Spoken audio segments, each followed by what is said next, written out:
খোড়া হাঁস তখন বাতাসে ডানা ছড়িয়ে উড়তে ব্যস্ত। হৃদয়কে নামিয়ে দেবার সময় হলো না। দুজনেই মাটি ছেড়ে আকাশে উঠল। হৃদয়কে নিয়ে খোড়া হাঁস বাতাস কেটে উপরে উঠছে এমনি বেগে যে মনে হলো ডগায় ঝোলানো একটা টিকটিকি নিয়ে হাওয়ায় চলেছে। হঠাৎ সেই খোড়া হাঁস এমন তেজে মাটি ছেড়ে এত উপরে উঠে পড়বে এটা হাঁসটা নিজেও ভাবেনি। হৃদয় তো মনেই আনতে পারেনি এমনটা হবে। এখন আর নামবার উপায় নেই। পায়ের তলায় মাটি কত দূরে পড়ে আছে তার ঠিক নেই। ডানার বাতাস ক্রমাগত তাকে ঝাপটা দিচ্ছে। হৃদয় হাঁফাতে হাঁফাতে অতি কষ্টে গাছে চড়ার মতো হাঁসের গলা ধরে আস্তে আস্তে তার পিঠে চেপে বসলো। কিন্তু এমনি গড়ানো হাঁসের পিঠ যে সেখানেও ঠিক বসে থাকা দায়। হৃদয় ক্রমেই পিছনে পড়তে যাচ্ছে। দুখানা সাদা ডানার ওঠা পড়ার মধ্যে বসে তার মনে হতে লাগলো যেন সাদা দুটো সমুদ্রের ঢেউয়ের মাঝে সে দুলতে দুলতে চলেছে। প্রাণপণে খোড়া হাঁসের পিঠের পালক দুই মুঠোয় ধরে দু পায়ে গলা জড়িয়ে হৃদয় স্থির হয়ে বসবার চেষ্টা করতে লাগলো। মাটির উপর দিয়ে খোড়া হাঁসের সঙ্গে পায়ে হেঁটে যাওয়া এক, আর এক কুড়ি একটা উড়ন্ত হাঁসের হাঁক ডাক চলন্ত ডানার ঝাপটার মধ্যে বসে ঝড়ের মতো শূন্যে উড়ে চলা আর এক। বাতাস তোলপাড় করে চলেছে হাঁসের দল। 20 জোড়া দাঁড়ের মতো ঝপাঝপ উঠছে পড়ছে জোরালো ডানা। হৃদয় দেখছে কেবল হাঁস আর পালক বিজবিজ করছে, শুনছে কেবল বাতাসের ঝপঝপ শো শো আর থেকে থেকে হাঁসেদের হাঁক ডাক। উপর আকাশ দিয়ে যাচ্ছে না মেঘের মধ্যে দিয়ে চলেছে, কি মাটির কাছ দিয়ে উঠছে হৃদয় কিছুই বুঝতে পারছে না।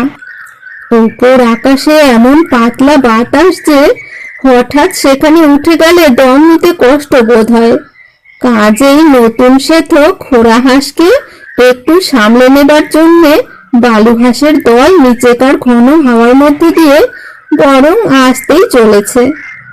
এতেই হৃদয়ের মনে হচ্ছে যেন পাশাপাশি দুটো রেলগাড়ি পুরো দমে ছুটেছে, আর তারই মাঝে এতটুকু সে দুলতে দুলতে চলেছে। ওরার প্রথম চোটটা কমে এলে হৃদয়ের হাঁস ক্রমে টাল সামলে সোজা তালে তালে ডানা ফেলে চলতে শুরু করলে। তখন হৃদয় মাটির দিকে চেয়ে দেখবার সময় পেলে। হাঁসের দল তখন সুন্দরবন ছাড়িয়ে বাংলাদেশের বুকের উপর দিয়ে উড়ে চলেছে।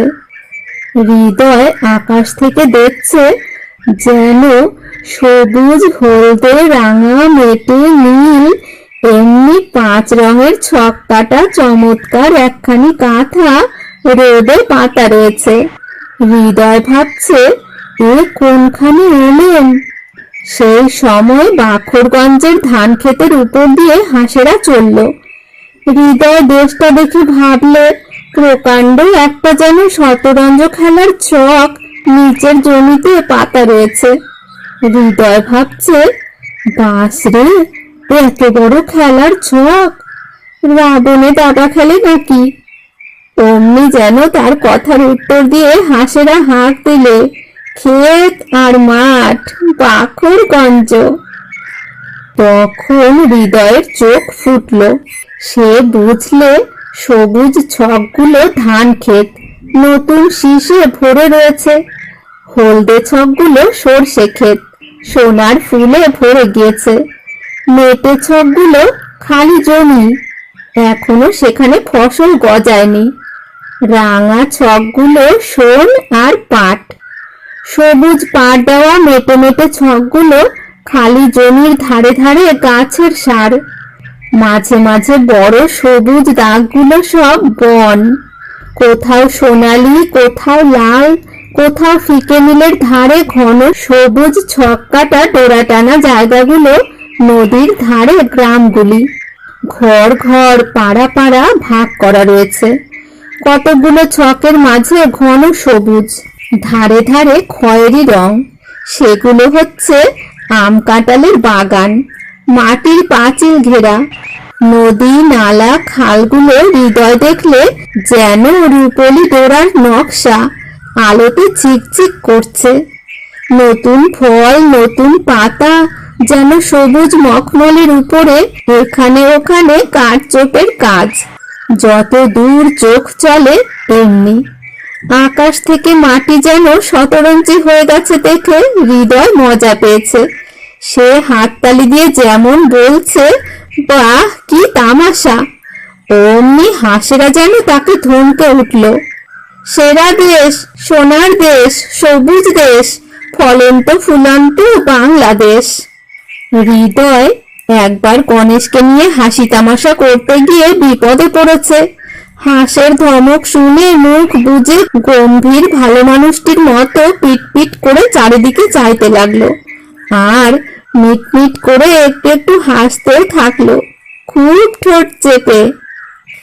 দলে দলে কত পাখি, কেউ চলেছে দক্ষিণ থেকে উত্তরে, কেউ উত্তর থেকে দক্ষিণে, পূব থেকে পশ্চিমে, পশ্চিম থেকে পূবে।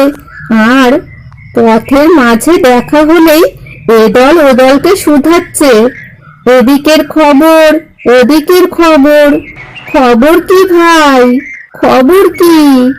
অমনি বলা বলি চলল, ওধারে জল হচ্ছে, এধারে রোদে পুড়ছে, সেধারে ফল ফলেছে, এধারে বউল ধরেছে। হৃদয়কে নিয়ে চলতি হাঁসেরা পাহাড় থেকে একদল ফিরতি হাঁসকে শুধিয়ে জানলে ওধারে এখনো কুয়াশা কাটেনি, শিল পড়ছে, জল হিম, গাছে এখনো ফল ধরেনি। অমনি তারা ঢিমে চালে চলতে আরম্ভ করলে। তাড়াতাড়ি পাহাড় জঙ্গলে গিয়ে লাভ কি বলে তারা এ গ্রাম সে গ্রাম নদীর এপার ওপার করতে করতে ধীরে সুস্থে এগোতে থাকলো।